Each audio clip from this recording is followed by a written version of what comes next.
여러분 안녕하세요. 이슈 시간입니다. 여러분들 4월 어떻게 시작하셨는지 모르겠습니다. 4월 하면은 선생님 어떤 게 생각나시나요? 벚꽃. 또 그 외엔 생각 안 나. 벚꽃, 개나리 뭐 이런 뭔가 이렇게 좋은 꽃향기 가득한 그런 것들이 무심무심 피어나는데 우리 여의도 그 집 뒤에 벚꽃길 그냥 쫙 있어. 벚꽃만 지금도 폈어. 지금도 폈어요. 근데 그 벚꽃이 우리 증시에도 환하게 피면 얼마나 좋을까 하는데 4월 첫 번째 거래일은 아직 시장의 분위기가 그리 좋지만은 않습니다. 양 시장 모두 수급이 들어와 주지 않고 있고요. 대형주 위주로 약세를 보이면서 오히려 투자 심리가 바짝 오그라들었다. 좀 추운 느낌이다라는 느낌을 받고 있는데요. 그러면 또 말 있다. 꽃샘추위 잔인한 4월. 꽃샘추위 내가 딱 그 얘기하려고 했는데 꽃샘추위 4월이 과연 잔인한 달이 될지 따스한 봄이 될지 우리 함께 좀 짚어보면 좋을 것 같습니다. 선생님 소개해드려야 되는데 먼저 만나봤네요. 선생님 안녕하세요. 예, 안녕하세요. 선생님 오늘 뭐 오늘 쓰다가 뭐 이상하다.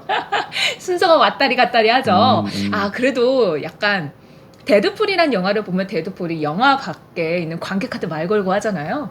약간 그런 느낌으로 괜찮았던 것 같아요. 난 그거 안 봤어. 보세요. 진짜 재밌어요. 재밌어? 병맛. 음. 자, 선생님, 우리 시장이 이제 4월 들어서 정말 좋으면 좋겠다 했는데 사실 지난주부터 좀 악재가 있다 하면서 하방 쪽으로 열려있는 가능성이 높다라고 말씀을 하셨어요. 근데 바라는 마음으로는 그래도 좀 상방으로 올라갔으면 좋겠는데 이게 또 역시나 좀 꺾이는 모습을 보여주니까 답답하더라고요. 자, 시장이 이렇게 하락한 이유 어디에 있었을까요? 그럼 시가상이 이제 1, 2, 3 매도하니까 뭐 어쩔 수 없네. 지금 그 사이에 이제 LG 에너지 솔루션을 땡기면 35만 원에서 44만 원을 땡기면서 샀던 에너지가 오늘부터 때리기 시작합니다. 그러면은 그 사이에 샀다는 거는 3월 15일 저점부터 엔솔 매수, 선물 매도, 엔솔 매수, 선물 매도. 이게 오늘부터 이제 현물 청산하면서 매도하면서 선물을 갖다 얘기해서 그동안 매수한 거 수익을 챙기면서 매도로 수익 진하면 이건 떨어지는 거예요.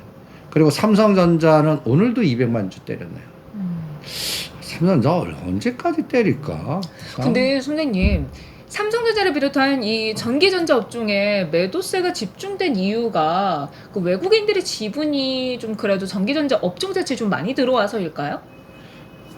아니 그러니까 전체에서 뭐 그런 비중으로 보면 그런데 삼성전자 지금 때리는 개념은 갖다 얘기해서 그 2, 4분기 삼성 실적에서의 컨센서스가 나빠질 거라는 거, 그 다음에 러시아라든지 그 다음에 중국과 미국이라든지 뭐 이렇게 해서 반도체의 그 뭐라 그럴까 그 무기화 뭐 여러 가지 갈등 구조에서 그냥 전략 기술에 대한 여러 가지가 그 불똥이 우리 삼성전자한테 계속 튀고, 그다음에 설상가상으로 요새 보면 뭐 삼성전자의 그 파운더리 M&A 실패했다고 그러고, 그다음에 수율이 예를 들어서 굉장히 나쁘게 나와서 TSMC 쪽으로 대부분들 발주가 TSMC로 간다고 그러고, 그러니까 수율도 못 따라가, MA도 못해. 그리고 러시아와 그 우크라이나 전쟁으로 또 그 현대차와 같이 러시아에서 마이너스 에너지가 또 반도체 부분에서 나오고, 뭐 설상가상인 것 같아. 근데 뭔가 그러면 그룹의 총수가 딱 나타나서 걱정하지 마라 하면서 날 믿고 팔로미 해줘야 되는데 어디 숨어 계서 뭐 하고 계시는지도 모르겠고, 그러다 보니까, 그리고 이제 또 가장 나쁜 거 검찰 조사, 그 법률 리스크. 법률 리스크. 요번에 그 압수수색 들어가면서 그러니까 그 직원 그 식품 식자 그런 걸 하는 거기서 많이 빼거든 실질적으로. 그거 조사 들어가서 그게 또 지배 구조나 거버넌스나 지금 법률 리스크에 지금 이제 가장 문제가 되는 게 삼바와 삼성물산 합병의 그 또 분식회계, 이런 것들이 검찰 조사 들어가면 뭔가 자꾸 확장해서 해석할 수가 있잖아. 이거 또 문제가 또 제대로 안 풀려갖고 뭔가 그룹 총수가 지금 뭔가 지금 치고 나가서 뭐 다지고 M&A하고 뭐 해야 되는 입장에서 또 다시 법률 리스크가 등장하면 그러니까 그런데 외국인이 사주면 또 안심할 거 아니야? 그렇죠. 계속 때리고 계속 때리고 그러다 보니까 삼성전자가 나는 4월 초 되면 이제 1, 4분기 실적 발표하잖아. 네네. 실적이 안 좋을까요? 지금 후배 그쪽 전문 그쪽을 밥만 먹고 그것만 보는 어널리스트한테 들어보니까 나쁘지 않대. 그래요? 생각보다 나쁘지 않대. 그럼 이렇게 좀 안 좋은 분위기를 형성을 한 다음에 어닝 서프라이즈로 해서 좀 반전의 분위기를 좀 만들려고 계획하고 있는 건 아닐까? 계획도 못하는 것 같아. 그래요? 내가 딱 느낌에 지금 계획을 한다 그러면 외국인들 매도가 그때 이벤트로 매수로 바꿔주면 그게 뭔가 모멘텀이 나올 수 있는데 우리 국내 기관 투자자라든지 연기금이라든지 이런 쪽에서의 시나리오는 연기금은 주구장창 때리고 있고 그리고 금융 투자가 최근에 좀 샀어. 네. 빨간 색깔로 좀 삼성전자를 사주긴 했는데 오늘 같이 200만 주가 뭐야 280만 주를 때리네. 근데 선생님 되게 우리가 뭐 매도가 나오면 다른 비펀드에 넘겨가지고 저기서 받아주고 오히려 좀 하방으로 만들어 놓고 뭐 이렇게 하는 경우도 있었잖아요. 근데 삼성전자 같은 경우는 그런 움직임이 따로 포착되진 않는 건가요? 포착되지 않고 오히려 빅펀드 받아줄 펀드가 없는 것 같아. 없는 것 같아 지금. 왜냐면 이게 이제 거버넌스로 봤을 때는 뭐 주식을 확보하고 하기에는 주가 위치가 낮은 게 기업 입장에선 좋잖아요. 혹시 이래서 조금 계획되어 있는 게 아닌가라는 생각으로 여쭤봤는데 딱히 그런 움직임은 보이지 않는다. 그냥 매도세가 강하다. 아니 그런 생각이면 삼성전자 올려야지. 이제는 예를 들어서 오히려 삼성전자를 지분을 확보해서 갖고 오는 게임은 이제는 삼성그룹 거버넌스에서는 없어. 왜냐면 이미 해놨으니까 삼성물산도 넣고 상속도 주고 이제 그러니까 지금 이재용 부회장 입장에서 가장 풀어야 되는 거는 법률 리스크야. 또다시 감옥 가면 어떡해. 네, 현 정권에서는 조금 우호적으로 풀어주지 않을까 하는 기대도 있고 일각에서는 사실 이재용 부회장이 없어도 기업 자체는 이미 잘 굴러가고 있다. 이재용 부회장이 뭐 마이너스의 손이다라는 말이 있을 만큼 손대는 사업마다 제대로 된 게 없어서 오히려 실무진끼리 하는 게 훨씬 더 효율적이다라는 얘기도 내부에서는 있더라고요. 그래도 나는 삼성그룹이 이건희 회장님 쓰러지시고 지금까지 끌고 왔던 거는 이재용 부회장이라고 봐. 그분이 없으면 이렇게 됐겠나라는 정도까지인데 그렇게 감옥도 갔다 오시고 그 속에 그러니까 그 피는 나는 뭐 아버님 피 물려받은 것 같아. 그런데 문제는 이제 그 문재인 정부 때 사면을 받았어야 되는데 못 받았어. 못 받았어. 그러면 이제 현 정부에서 사면을 할까 할 때는 바로 못해. 명분이 있잖아, 명분이. 그러면 또 검찰 출신들 아니야. 그러면 어떤 형태가 나오냐면 일단 건드릴 건 건드리고 조사할 건 조사할 것 같아. 그래서 앞으로 5월 12일 후부터는 나는 어떤 거냐 생각하면 그 원전, 탈원전 이거에 대한 또 그 법률 조사가 들어갈 거고. 나는 뭐 간단히 얘기해서 법률 조사 리스크가 어떤 면에서는 한 서너 개가 동시다발로 나올 것 같아. 이재용 부회장 자체의 법률 리스크가 아니라 현재 정권의 기반이 검찰에 있는 만큼 법률 리스크를 여러 군데에서 터트리면서 좀 불확실성을 만들 수 있다. 그러니까 그 사이에 묻어뒀던 것들. 그런 것들을 그러니까 요번에 그 대통령 당선인께서 문서를 그대로 유지하라 이런 공문을 내려보냈다는 거 이것도 싸하고 그런 분위기 속에 이재용 부회장 건을 사면한다? 그럼 불가능하고 그러면 법률적으로 모든 걸 다 뭐랄까 다 노출시키고 정식 판결 나오면서 거기서 그 이후에는 몰라도 그러면 지금 말하는데 6개월 이상이나 잘못하면 1년 가버리거든. 그러니까 이 지금 그 굉장히 답답한 케이스. 그러니까 삼성전자를 커버하려고 그러면 외국인이 그거를 극복하고 매수로 들어오지 않는 한 없어 길이. 그러면 실적이 컨센서스가 이제 최악에 바라는 거는 실적 쇼크야. 2, 4분기 컨센서스가 쇼크야. 좋을 거 없대. 그런데도 외국인 매수들 이제 더 이상 가격대 그런 수치를 보여주지 않는 한 지금 현재에서는 참 답답한 그 현상만 나오고 있어요. 그럼 선생님 우리 지난 시간에 말했던 그 한종희 부회장을 통한 삼성그룹의 M&A 뭐 반도체 시스템 반도체 쪽에서 나와주지 않을까라는 기대감도 조금 뒤로 미뤄야 되는 걸까요? 지금 분위기에서? 그거 다 내부전 다 실패했대. 그러니까 해외 부분에서는 다 실패한 것 같아. 그 우리 그래서 국내 쪽으로 조금 더 관심 그걸 가져보자. 바라는 게 이제 DBIT 시스템 미디어인데 그것도 지금 이재용 부회장이 그런 건의도 했겠지. 실무진에서는 해외에서는 힘들다. 그리고 SK그룹은 컨소시엄 짜갖고 또 네덜란드 AR. 그거를 인수하겠다 그러고 다른 데는 치고 나가. 근데 삼성전자 그룹만 CEO 불확실성 때문에 이게 결정을 하는데 조금 뭐, 걸리는 것 같아요. 그러니까 어떤 느낌이 드냐면 6개월 안겠어. 근데 이제 당선인이 반도체 쪽을 조금 더 투자를 해서 다른 나라들처럼 좀 강하게 하겠다라고 얘기를 한 만큼 좀 이런 부분이 삼성전자나 SK하이닉스 전기전자 업종 전반적으로 조금 힘을 실어줄 만도 한데 시장에서 딱히 반응이 아직 없어요. 반응 없어. 없다는 게 중요한 것 같아. 근데 당선인이 하겠다라는 말을 했으면 이제 5월 이후로는 그래도 좀 분위기를 만들지 않을까요? 그러면 연기금 수장 빨리 바꿔갖고 실무진에서 운영해서 매수 에너지가 들어와야지. 연기금 녹상 때리잖아. 수급적으로 봤을 아니 때도 그러니까 현장에서 주먹이 가까운 거야 지금. 주먹? 말은 앞으로 성장하는데 매도 주먹이 두들겨 맞는데 정신 그로기 상태인데 나는 버티기만 하면 살아남어. 이게 안 되는 거야 지금. 그러니까 이 맷집이 이제는 이 맷집도 한계가 있는 것 같아. 68,000원이 맷집의 마지노선 같아.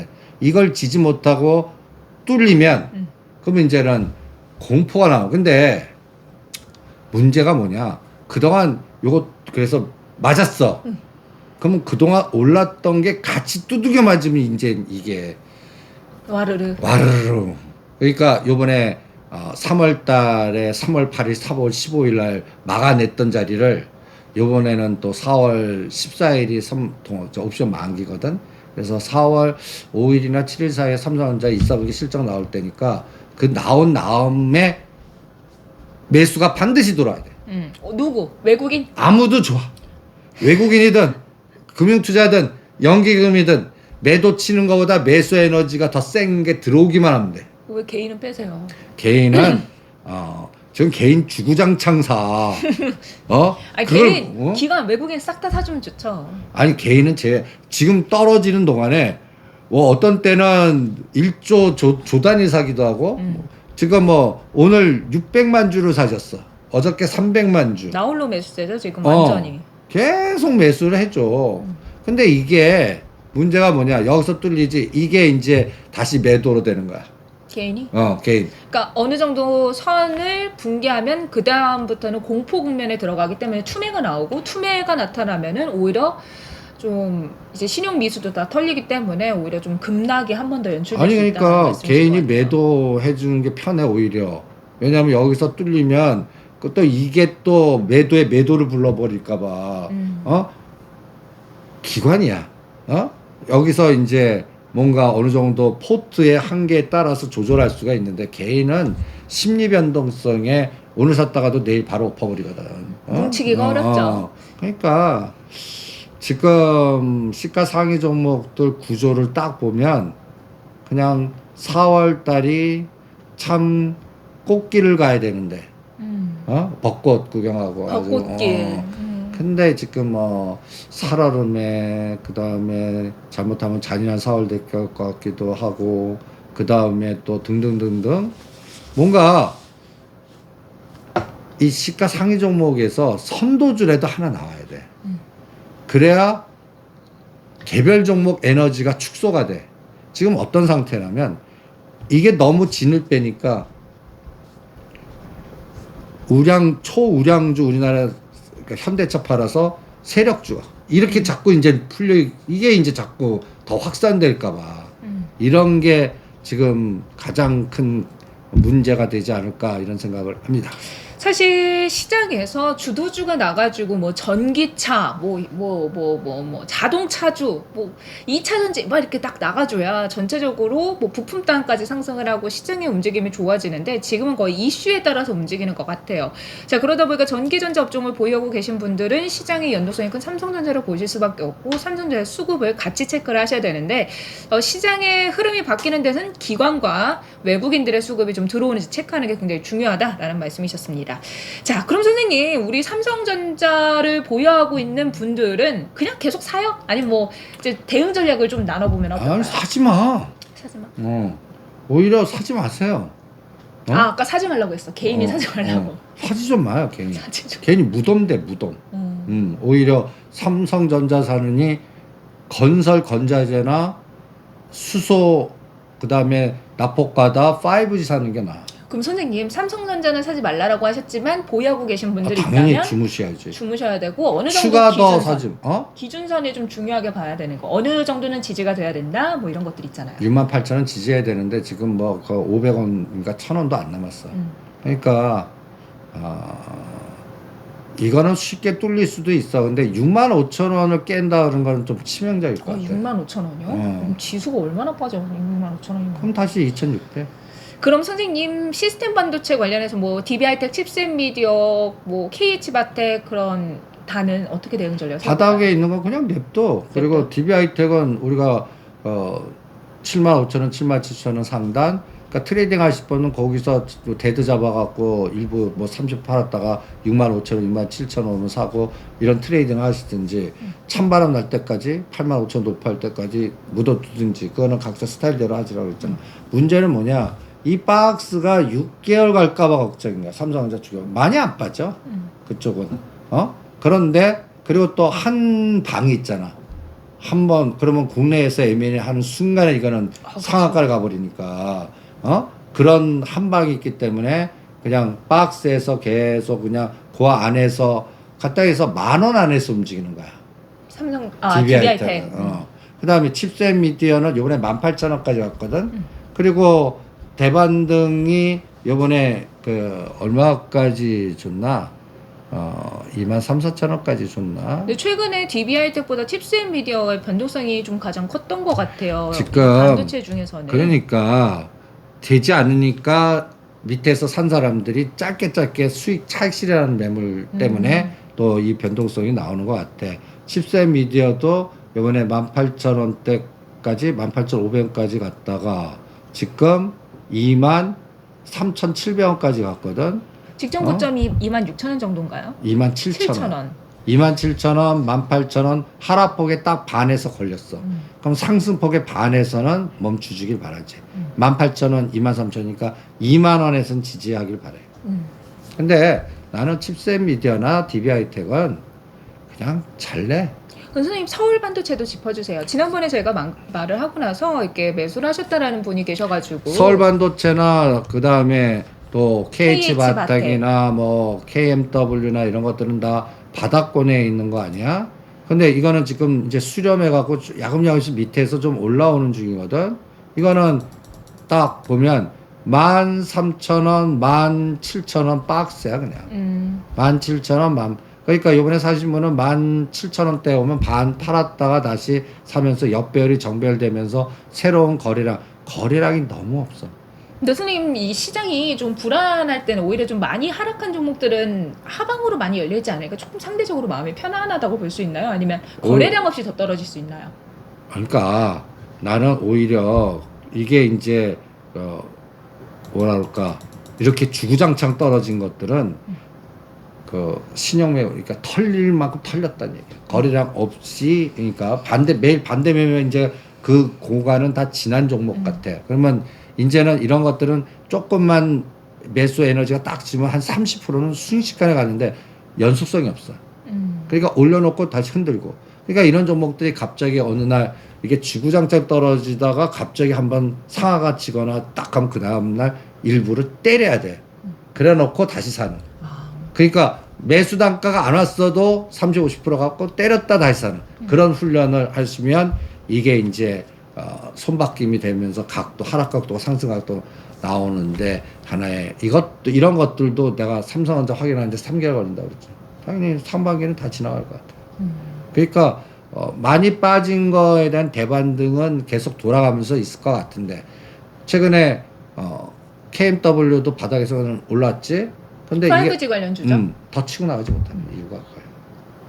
그러니까 다들 4만 원 기다리는데 35,000원, 38,000원에서 오르고 또 흔들고. 아, 그게 정말 속상해요. 내 매수가까지만 오면 빼야지. 근데 그 바로 밑에서 하는 경우들이 많아가지고. 그러니까 그런 매수 단가가 줄어든다 그럴 때는 내 매수 단가를 카운팅하지 말고 저점까지 내가 견뎌. 그러니까 가뜩해서 마이너스 32, 마이너스 20 이렇게 됐을 거 아니야? 돌았었으니까 저점에서 몇 프로 올랐나.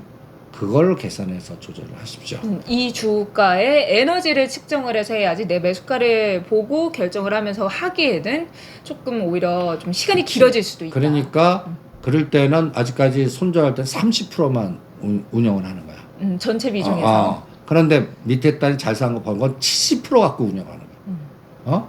그리고 애매한 것들 뭐 10% 이내 그럼 반 갖고 치고받고 하는 거야. 그런 스킬을 보이시는 게 어떻겠나. 본인 성향에 따라서 맞춰서 운영을 하는 거네요. 근데 저 꼭대기에 샀어. 그럼 6개월 동안 주무세요.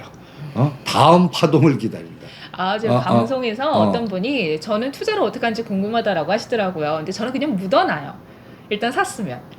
그리고 막 대응을 못해요, 사실. 지금 저하고 약속한 게 10년 동안 묻어두는 거예요. 돈 벌어갖고 묻어두고. 돈 벌어. 그런데 종목을 압축해야 되는데 이렇게 됐다. 돈 벌어가지고 묻어놓는 애들이 많아지고 있지. 그러니까 이게 종목 압축하는데 이렇게 돼요. 이게 아니 언젠가 저도 한국경제처럼 한국경제에서 KDI 한국경제 지수 네 했듯이 ETF 만들 거냐? 프리티 ETF 하나 해가지고 한번 방송할 때 여러분 안녕하세요. 오늘 ETF 중에 한국경제에서 그거 하더라고요. 그 지수 안에 있는 어떤 종목이 강세입니다 이런 거. 저도 한번 해볼까 봐요. 네 꿈이야? 한번 할까요? 그 정도면 100억 이상 돼야 되는데. 100원. 자, 그러면 이제 선생님 중국 얘기를 좀 해봐야 될 것 같아요. 일부에서 좀 중국 얘기를 해보려고 하는데 중국에서 상해를 봉쇄를 했는데 이게 8일로 안 끝날 수 있다라는 우려가 커지고 있어요. 아니 그러니까 내가 가장 답답한 게 그 부분. 그 부분. 아니 근데 코로나 그거 봉쇄도 뭐 상관이 그게 효과가 없다고 하는데 왜 중국은 봉쇄를 하는 거예요? 걔네들 스타일이 도시를 그냥 막아버리잖아. 그러니까 다른 나라는 그냥 풀어버리잖아. 이거 어쩔 수 없다 뭐 이런 식으로. 근데 인구가 쪽수가 너무 많으니까 그러니까 그런 거 같아. 통제 시스템. 그리고 근데 나는 그래도 못 막아. 오미크론이 그 속도가 암만 막아놓는다 하더라도 이게 다 뚫고 가는 거라. 이제 우리는 풀리는 거는 거의 이제는 우리 5천만 중에 한 4분의 1이나 3분의 1까지는 다 이제 한 번씩 거친 것 같대. 그러면 이제 반 넘으면 이제 에이 그래 그냥 독감같이 그냥 고생하고 뭐 이렇게 사후 처리하고 그냥 이제 풀어주는 스타일로 이제 우리나라는 가는데 중국이 그렇게 되려고 그러면 어느 정도 걸려야 될 거 같냐? 많이 걸려야 될 것 같아. 그러니까 거기는 억 단위 나와야 되지 않냐? 근데 선생님 중국이 그렇게 봉쇄를 하는 이유 중 하나가 그 한자녀 정책 때문에 등록을 하지 못한 사람들도 많아져 있잖아요 중국에. 그래서 통제가 안 되기 때문인 건가요 그러면? 나는 시진요가 통치자의 시각으로 봐야 될 것 같아. 우리 그 받는 사람들 시각으로 보지 말고 시진핑이나 집권 세력의 통치가 되면 봉쇄 얼마나 좋냐. 근데 경제 성장률을 끌어올려야 되는 게 목표인데 그래야 장기 집권도 가능한데 통제를 해버리면 그게 불가능해지잖아요. 그렇지. 통제를 해갖고 칠 거 치고 다 그리고 네 말대로 통제를 하는 순간에 숨긴 거 뭐 하는 거 다 들통나. 그러면 또 거기에 반대 에너지도 나와. 그때 다 쳐버리는 거야. 숙청의 기회로 기회도 삼고 잡고. 재정비 한 다음에 경제 성장 쭉 하려고. 경제 성장은 내 새끼 딱 한 다음에 내 돈 파이프라인 어디로 꽂힌 다음에 미는 거는 쉬워요. 야 돈 찍어 얘 밀어 이러면 되는 거거든. 그러니까 지금은 아직까지 그 돈의 물줄기에 대해서는 시진핑이 다 못 잡았다. 그냥 공산당 잡고 사람들은 잡은 것 같은데 갔다 해서 홍콩 보고도 그런 느낌이 들어. 홍콩 금융 이렇게 여러 가지 그리고 여전히 또 그 뿌리들 그거 하루아침에 그 갔다 해서 난 속은 적이야. 근데 시진핑한테 아부하면서 뒤로 돈 이런 사람도 분명히 좀 있을 거라고. 그리고 그 라인들, 그 선대 그 모택동 등소평 그 로얄 패밀리들 라인들 그게 다들 조단위들 회사야. 그럼 거기에 또 에너지의 그 조직들이 하루아침에 무너지겠어? 그리고 이미 또 왕창 빼놓은 애들도 많을 거라고. 그리고 빼는 방법 내가 이런 거야. 펀드 투자를 한다 그러놓고 그 갖다 얘기해서 갖다 예를 들어서 해외로 자금하는데 그게 돈 빼내가는 방법. 카지노를 해갖고 빼내는 방법. 비트코인 해갖고 빼내는 방법. 아니면 외국에 가장 크게 하는 게 외국 기업을 이렇게 놓고 상장시키는 거야. 상장시켜 놓고 거기서 또 하나의 그 터밭을 따로 만드는 거야. 미국이나 유럽이나 딴 데. 지금 이런 것들을 계속했는데 그러니까 요새 또 하나 걱정되는 게 2024년까지 서류를 안 내면 공산당은 우리 중요한 비밀 정보가 나가니까 공개 못 한다. 나스닥 거래소에서는 이거 당연히 이거 내야 되지. 이게 이거의 충돌도 어떤 면에서는 그 권력의 싸움에서의 그런 것들도 있지 않겠나라는 생각도 들어. 그래서 다들 쉽지가 않은 것 같아. 그럼 선생님 중국 상해 봉쇄와 관련해서 우리 시장에 미치는 악재는 어떤 부분인가요? 그러니까 리오프닝의 제한성. 근데 오늘 리오프닝 관련주들이 굉장히 좋은 움직임을 보였잖아요. 그치. 뭐 항공, 여행, 카지노, 화장품 뭐 다 올렸는데 사실 이 모든 섹터들이 사실 중국하고 관련이 돼 있는 만큼 리오프닝 수혜주 요건데 중국 이어지는데 이게 좀 일시적인 효과로 상승할 수 있다. 나는 오늘 아시아나고 다 때리라고 그랬어. 오히려 유가가 오히려 하락을 하고 있는데요. 때리라고 그랬어. 왜? 갔다 해서 봉쇄 더 심각하게 되고 우리는 오늘 오른 거는 나는 우리 이제 다 풀어준다. 며칠 기준으로 다 풀어준다. 에너지 플러스가 더 들어온 거 아닌가. 기술적 반등이다. 기술적 반등보다는 리오프닝은 되는데 우리나라 자체는 이제 다 진짜 리오프닝으로 여행도 가고 막 그러는데 문제는 뭐야? 상대성이잖아. 우리가 일본 가고 뭐 하와이 가고 뭐 이렇게 갈 수 있어. 우리 지금 리오프닝의 전체적인 완성은 걔네들이 와야 돼. 그쵸. 우리 내부적으로는 한계가 있으니까. 내부적으로 한계 있고 또 우리가 나가서 돈을 쓰는 거 우리랑 관계가 없으니까. 그 화장품이나 이런 것도 이게 와서 뭔가 부쩍부쩍 해줘야 돼. 뭐 제주도에 중국어가 많이 들려야 되고, 명동도 그렇고, 우리끼리 그 오픈런만 하는 게 아니라,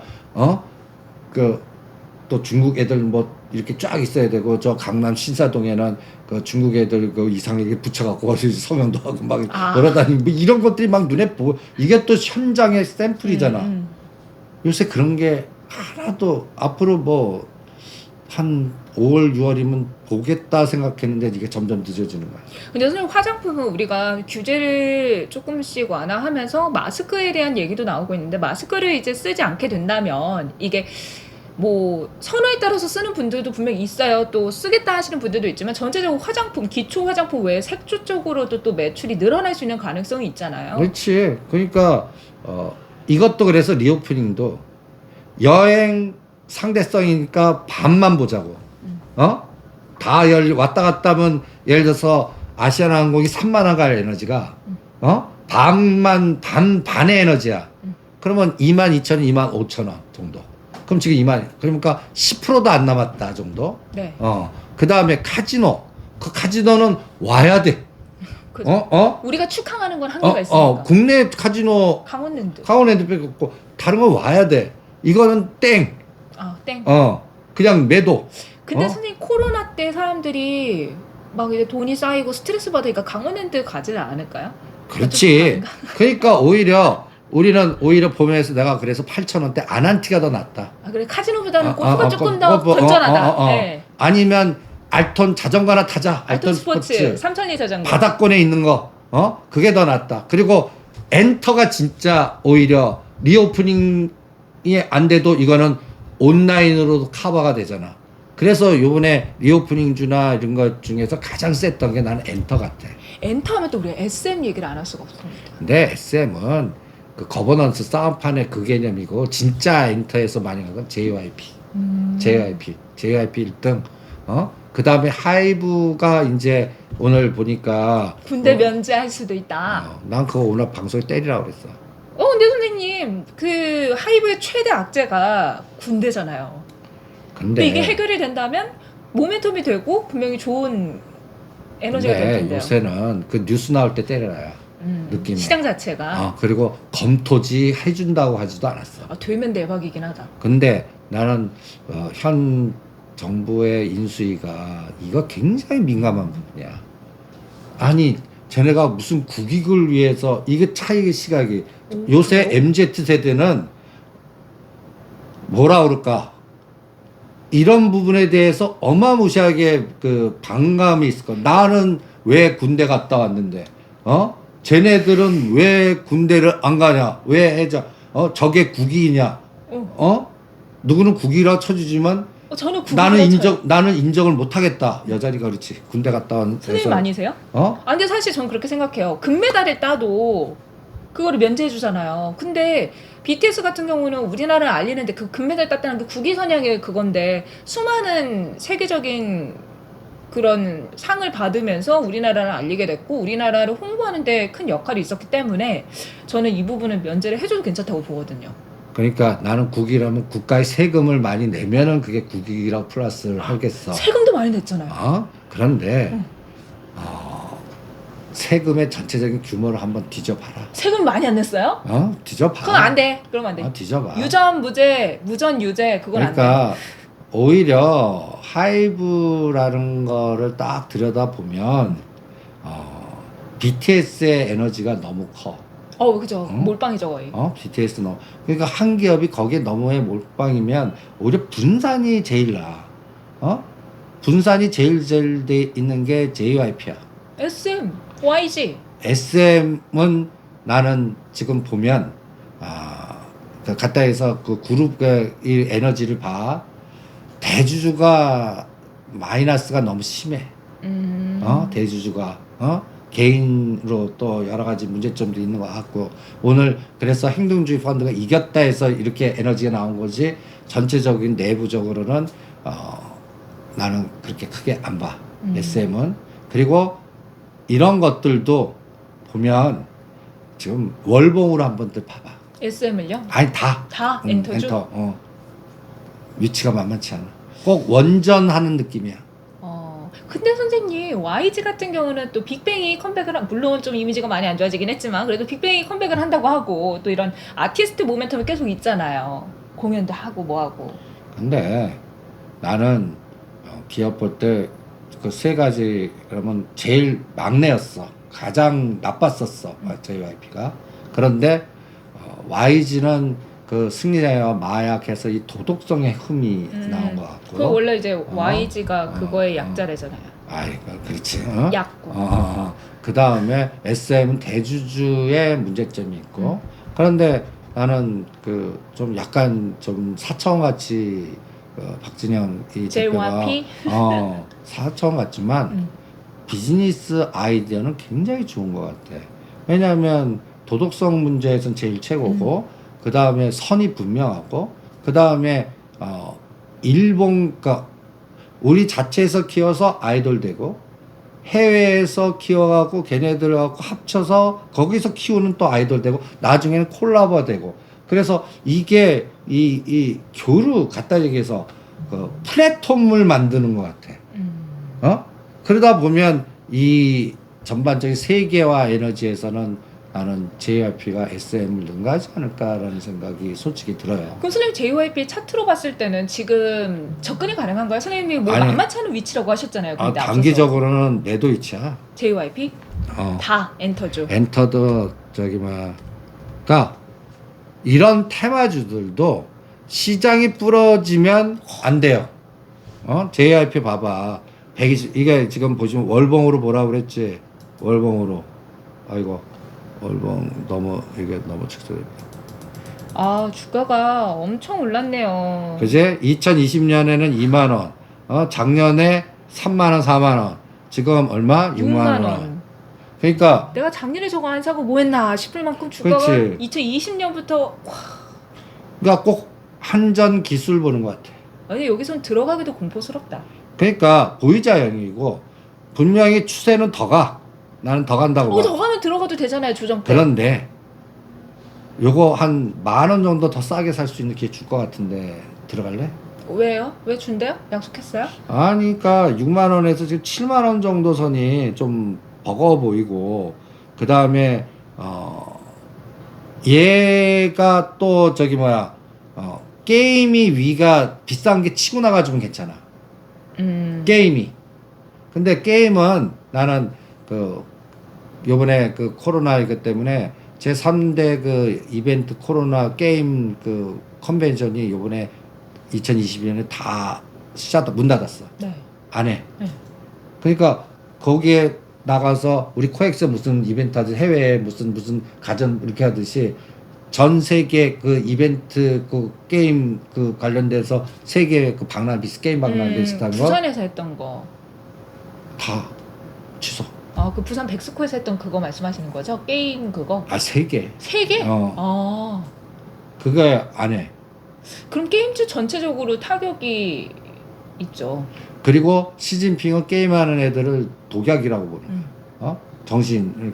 그러니까 그렇게 해서 한알령은 드라마나 컨텐츠는 풀 수 있어. 게임은 뭔가 이렇게 좀. 근데 선생님 앞서서 이 엔터주 말씀을 하실 때 게임 같은 게 치고 나가면 괜찮아라고 하셨잖아요. 근데 게임은 지금 악재가 너무 많아서 상승하기 어려운 상황입니다. 그러니까 위가 갇혔어. 비싼 거 더 치고 나주면 이 엔터가 더 이렇게 쫙 더 목표를 높이면서 갈 수 있는데 이게 낮아지면서 내려 누르면 올라가는 게 같이 두들겨 맞는. 그런 다음에 문제는 뭐야? 중국이 자꾸 봉쇄를 더 확산시켜버려. 그리고 그러면 우리가 리오프닝 기대했던 것들의 에너지가 플러스 마이너스가 돼버리는 거야. 그럼 엔터도 엔터는 그나마 그래도 줌이나 이런 온라인에서 매출이 지금 계속 이렇게 하는 거니까 오프라인보다 온라인으로 커버되는 괜찮은데 그럼에도 불구하고 위가 갇혀서 내리면 이거 단기 흔드는 조정이 예를 들어 50% 갔어. 그럼 10에서 20% 흔들 수 있단 말이야. 그러니까 지금은 제일 강해서 이쪽을 가는데 나라면 보유자형이면 때려라. 그리고 없으면 시기를 기다렸다가 조정시에 들어가자. 원래 한 달이나 2달 정도 한 달 정도만 기다려. 4월 말. 그러니까 시장에서 엔터주 얘기가 조금 사그라들 때 봐야 되는 거야. 그러니까 좋은 얘기했어. 그러니까 지금 로봇 보는 거야.